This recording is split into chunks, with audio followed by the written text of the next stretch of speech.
आज का इस वीडियो में एनालिटिकल हायरार्की प्रोसेस के बारे में बात करेंगे। ये जो प्रोसेस है एक डिसीजन मेकिंग प्रोसेस है जिसको इंट्रोड्यूस किया था थॉमस एल साटी ने 1970 में। इसको मल्टी क्रिया डिसीजन मेकिंग टूल कहा जाता है। बहुत सारा मैनेजमेंट, मैन्युफैक्चरिंग और प्रोडक्शन रिलेटेड डिसीजन लेने के लिए एएचपी को अप्लाई किया जाता है। ये एक हायरार्की स्ट्रक्चर है एनालिटिकल हायरार्की प्रोसेस का। तो पहले एक गोल सिलेक्ट करना पड़ता है, उसके बाद उस गोल का अकॉर्डिंग कुछ क्राइटेरिया रहेगा। जैसे कि यहाँ पे हमने C1 से CN तक क्राइटेरिया चूज किया है, उसी तरह कुछ ऑल्टरनेटिव रहेगा।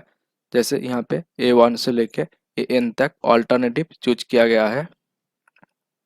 अभी pairwise comparison matrix for criteria form करना है। तो यहाँ पे एक मैट्रिक्स फॉर्म हो रहा है जो कि ए है। अगर आपने n number of criteria choose किया तो जो मैट्रिक्स फॉर्म होगा n इंटू n ऑर्डर पे। इस मैट्रिक्स को फॉर्म करने के लिए पहले इसी तरह जो गोल चूज किया है उसको लिखना पड़ेगा, और जो आपने जो जितना जितना क्राइटेरिया चूज किया है उसको pair row wise and column wise लिखना है। उसके बाद इनको कंपेयर करना है। जैसे कि A11 से लेके ANN तक जो वैल्यू है वो बेसिकली आ रहा है रेशियो स्केल कंपैरिजन मैट्रिक्स से। यहाँ पे A12 मीन्स है C1 बाई C2। अगर आपने A12 का वैल्यू 6 चूज किया तो बेसिकली C1 बाई C2 जो होगा वो 6 होगा। मतलब कि आपने C1 को C2 से strongly to very strongly prefer कर रहे हो। और यहाँ पे जो डायगोनल वैल्यू है जैसे कि A11, A22, A33, ये जो वैल्यू A1 होगा, क्योंकि बेसिकली अब A22 means C2 by C2, तो वैल्यू जो होगा वो 1 होगा। अभी pairwise comparison matrix for alternatives for CN criterion form करना है। वैसे ही जैसे कि पहला मैट्रिक्स पे अपने इसको गोल लिखा था, यहाँ पे आपने आपको क्राइटेरिया लिखना है और जो ऑल्टरनेटिव चूज किए हो उसको रो वाइज और कॉलम वाइज लिखना है। और यहाँ पे ये जो वैल्यू है ये वैल्यू आ रहा है वही रेशियो स्केल कंपैरिजन मैट्रिक्स से। और यहाँ पे कुछ बेसिक रूल है जैसे कि AIJ means is equal to 1/AJI, और IJ का जो वैल्यू होगा वो 1 से लेके n तक होगा। और जो जैसे कि अगर आपने A136 लिए हो तो जो A31 का जो वैल्यू होगा 1/6 होगा। और यहाँ पे अभी हर रो के लिए जियोमेट्रिक मीन फाइंड करना है। और यहाँ पे जियोमेट्रिक मीन का जो बेसिक रूल है जैसे कि for n row AN1 into AN2 into AN3 up to ANN whole to the power 1/n। यहाँ पे जितना एलिमेंट्स रहेगा उसका होल बाई 1/n। और टोटल जियोमेट्रिक मीन निकालने के लिए आपने जितना भी जियोमेट्रिक मीन निकाले हो हर रो का सबको सम करना पड़ेगा। उसके बाद क्राइटेरिया वेट निकालना होगा हर हर रो के लिए। तो इसका जो रूल है GMI बाई टोटल GM। यहाँ पे I मीन्स हर सभी रो का जिसका वैल्यू है 1 से लेके n तक। यहाँ पे अभी कंसिस्टेंसी चेक करना है। आपने जो मैट्रिक्स चूज किया हो वो सही है कि गलत है, इसको चेक करने के लिए 3 टर्म यूज होता है जैसे कि कंसिस्टेंसी इंडेक्स, रैंडम इंडेक्स और consistency ratio. Consistency index means lambda m minus n by n minus 1, और कंसिस्टेंसी रेशियो जो होता है consistency index by random index. अगर आपका कंसिस्टेंसी रेशियो जो है अगर लेस देन इजिकल टू 0.1 आ रहा है तो मतलब कि आपका जो मैट्रिक्स है वो सही है। यहाँ पे एक स्केल है जो एन एन और एन वर्सेस रैंडम इंडेक्स। जैसे कि अगर आपने n number of criteria choose किया है तो आपका जो मैट्रिक्स फॉर्म होगा वो 3 into 3 ऑर्डर पे। तो बेसिकली आपका एन का वैल्यू हो रहा है 3, तो इसलिए 0.58। अगर आपका अब 4 into 4 मैट्रिक्स चूज किया है तो आपका वहां पे n का वैल्यू हो रहा है 4, तो आपका जो रैंडम इंडेक्स का वैल्यू होगा वो होगा 0.9। अभी हमने केस स्टडी देखेंगे। हमको एक स्कूल सिलेक्शन करना है जहाँ पे हमने application of analytical hierarchy process को अप्लाई करेंगे। तो पहले जो गोल है उसको लिखना पड़ेगा, जैसे कि स्कूल सिलेक्शन। यहाँ पे 3 क्राइटेरिया चूज किया, जो है डिस्टेंस फ्रॉम होम, घर से कितना दूरी पे है, और कुछ एक्स्ट्रा करिकुलर एक्टिविटीज में जो स्कूल है वो कैसा है, और स्कूल का टीचिंग स्टैंडर्ड कैसा है। उसके हिसाब से हमने 3 क्राइटेरिया चूज किया।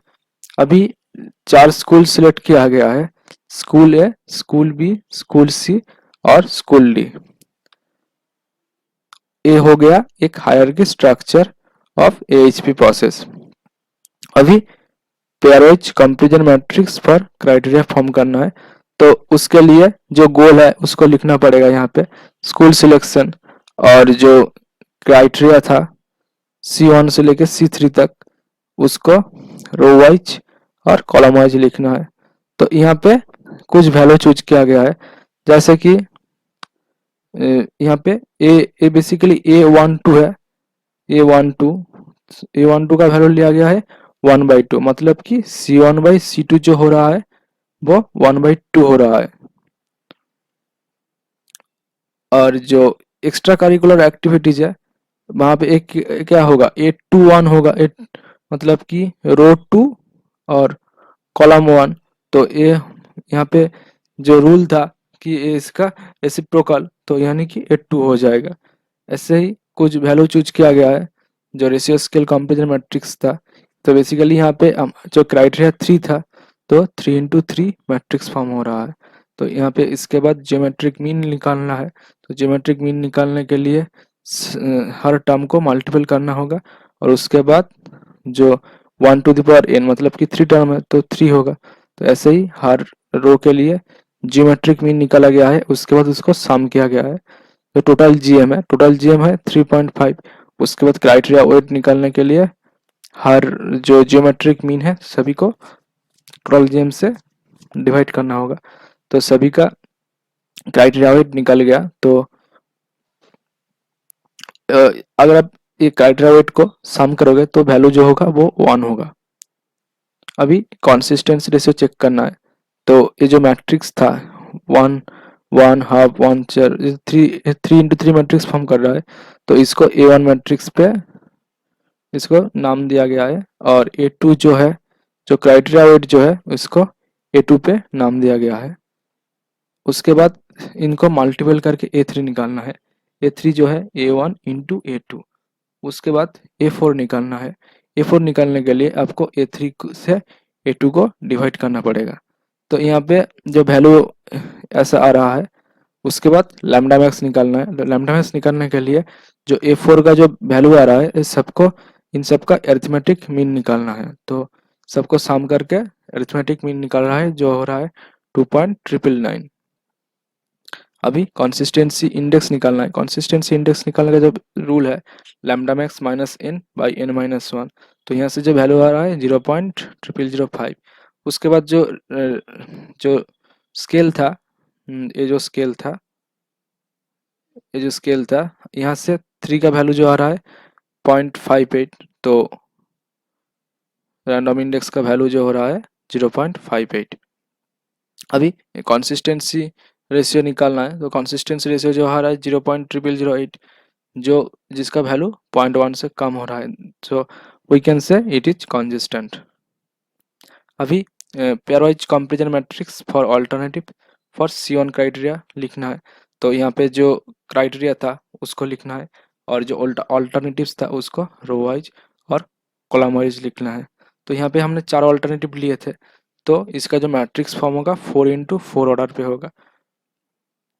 तो यहाँ पे वैसे ही कुछ वैल्यू सिलेक्ट किया गया है, तो उसका अकॉर्डिंग जियोमेट्रिक मीन निकालना है। तो जियोमेट्रिक मीन, तो यहाँ पे 4 एलिमेंट्स है, तो 4 एलिमेंट्स को मल्टीपल करना है, और उसका जो होल टू द पावर 1/4 होगा।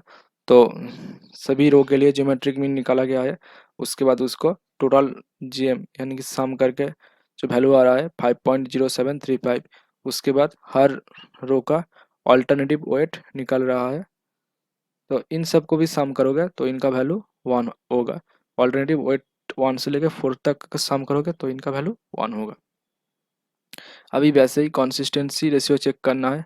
तो ये जो मैट्रिक्स था, ये मैट्रिक्स टोटल यहाँ से लेके यहाँ तक, तो ये 4 × 4 था। और जो क्राइटेरिया वेट या ऑल्टरनेटिव वेट जो बोल सकते हो इसको, ये आपका A2 मैट्रिक्स फॉर्म कर रहा है। तो इनको मल्टीपल करके A3 निकालना है। उसके बाद A4 करने के लिए A3/A2। सो जब वैल्यू आ रहा है इन सबको अरिथमेटिक मीन करके लैम्डा मैक्स निकालना है। और उसके बाद जो कंसिस्टेंसी इंडेक्स वो निकालना है। और यहाँ पे इन जो है इन 4 है, तो उसके अकॉर्डिंग रैंडम इंडेक्स जो होगा 0.9 होगा। तो वैसे कंसिस्टेंसी इंडेक्स कंसिस्टेंसी रेशियो निकालना है।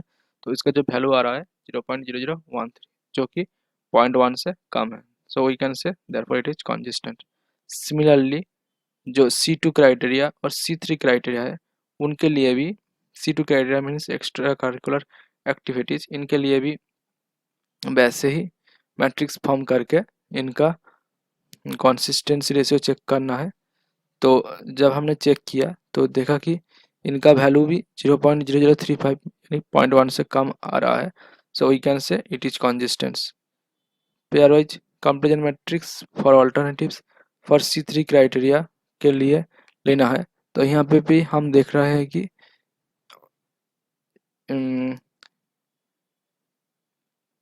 इनका भी उसके बाद कंसिस्टेंसी रेशियो चेक करना है।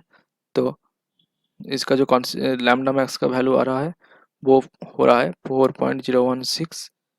और कंसिस्टेंसी इंडेक्स जो है वो हो रहा है 0.053। और यहाँ पे 4 × 4 मैट्रिक्स हो रहा है, तो इनका वैल्यू 4 होगा। वैसे रैंडम इंडेक्स 0.9। तो कंसिस्टेंसी रेशियो जो हो रहा है वो 0.1 से छोटा हो रहा है। So we can say it is consistent. इसके बाद global weight for the alternatives find out करना है। तो पहले जो क्राइटेरिया वेट था उसको लिखना होगा। और alternative weight for C1 criteria, alternative weight for C2 criterion, alternative weight for C3 criterion, इन सबको जो फाइंड आउट किया है इन सबको लिखना होगा। जैसे कि इस सारी जो फाइंड आउट किया गया है उसके बाद ऑल्टरनेटिव्स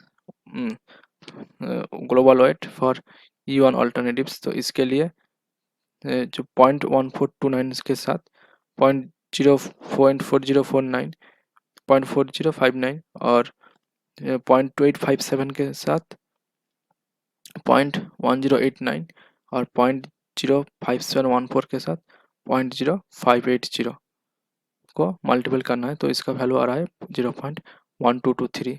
इसी तरह जो E2 होगा, E2 के लिए 0.1429 के साथ 0.1353, 0.2857 के साथ 0.3512 और 0.5714 के साथ 0.3620 को मल्टीपल करना है। इसी तरह करके जो अल्टरनेटिव का जो ग्लोबल वेट आ रहा है इसमें से स्कूल C का ग्लोबल अल्टरनेटिव वेट सबसे ज़्यादा है, जो कि है 0.3937। और सबसे कम आ रहा है स्कूल A का, जो कि 0.1223 है। सो स्कूल C को चूज करना बेटर रहेगा स्टडी के लिए। अगर किसी तरह से आप कह सकते हो कि स्कूल C का जो कैपेसिटी है अगर वो फिल हो जाए तो आप स्कूल B पे भी चूज कर सकते हो।